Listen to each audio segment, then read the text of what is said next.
Makanya coba kita lihat dalam Al-Quran surat Ibrahim, ketika Allah Subhanahu wa ta'ala menjelaskan tentang ciri-ciri iman yang hidupnya benar di dalam hati. Ya, jadi saya menulis sebuah tulisan yang berjudul Bilahkah pohon iman di hati berbuah manis? Insya Allah itu akan sebentar lagi muncul di website Ana ya, manisnyaiman.com, untuk menjelaskan perumpamaan yang sangat indah tentang iman yang tumbuh dengan benar di dalam hati. Allah Subhanahu wa ta'ala berfirman, Alam taro kaifa daraballahu mathalan kalimatan thayyibatan kasyajaratin thayyibatin asluha thabitu wa far'uha fis sama' tu'ti ukulaha kulla hinin bi'izni rabbiha. Tidakkah kamu memperhatikan bagaimana Allah membuat perumpamaan pohon yang baik? Perumpamaan kalimat-kalimat yang baik, kalimat iman, kalimat tauhid, kalimat cinta kepada Allah dan Rasulnya Sallallahu Alaihi Wasallam. Perumpamaannya seperti pohon yang baik, seperti pohon yang baik. Apa ciri-cirinya pohon yang baik? Akarnya menancap kuat di dalam tanah, cabang-cabangnya menjulang ke langit. Buah-buahnya pun akan dihasilkan setiap saat dengan izin Allah. Ingat, pohon yang baik itu tidak musiman. Sekali dua kali sholatnya terasa khusyuk. Tapi ribuan kali sholat yang lainnya apa yang dirasakan? Musiman berarti. Pohon iman yang tumbuhnya benar, Allah berfirman, dia akan membuahkan hasilnya setiap saat dengan izin Allah. Ini keadaan pohon yang baik. Makanya ciri-ciri pohon yang baik, akarnya menancap kuat. Kenapa dia menancap kuat? Karena ketika dia mendapati tanah tersebut subur, kemudian lunak, akarnya mudah masuk, kuat.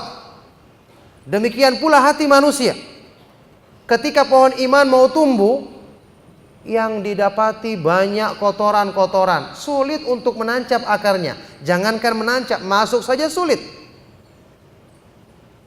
Berarti tanah itu adalah perumpamaan seperti hati manusia. Ini yang perlu dihidupkan dulu, perlu dibersihkan dulu, perlu dijadikan subur.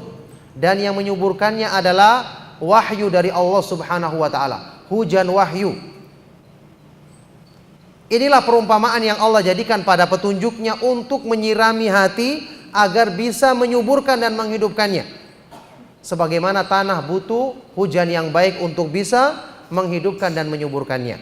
Rasulullah Shallallahu Alaihi Wasallam dalam hadis riwayat Bukhari Muslim bersabda, Inna mathala ma ba'athani Allahu bihi minal huda wal ilmi kamathali ghaithin asaba ardon.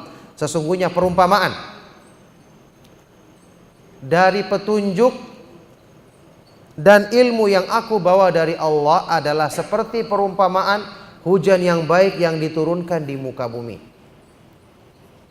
Inilah fungsinya kenapa kita belajar harus menyentuhkan hati supaya subur hatinya. Kalau hatinya subur, pohon imannya akan tumbuh.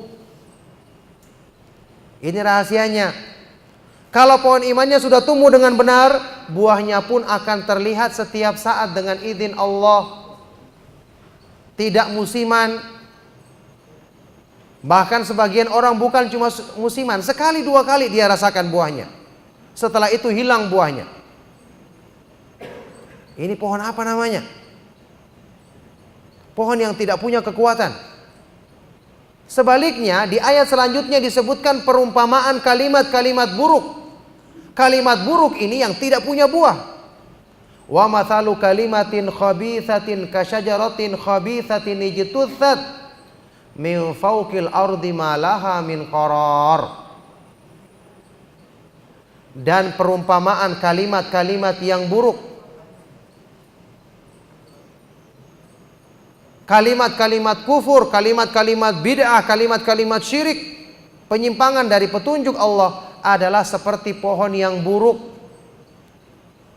yang hanya mengambang di permukaan bumi, numpang di pohon lain seperti benalu, parasit dan yang sejenisnya.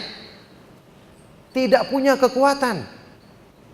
Jadi dia aslinya tidak bisa menumbuhkan kebaikan, tidak bisa menumbuhkan apa-apa bahkan.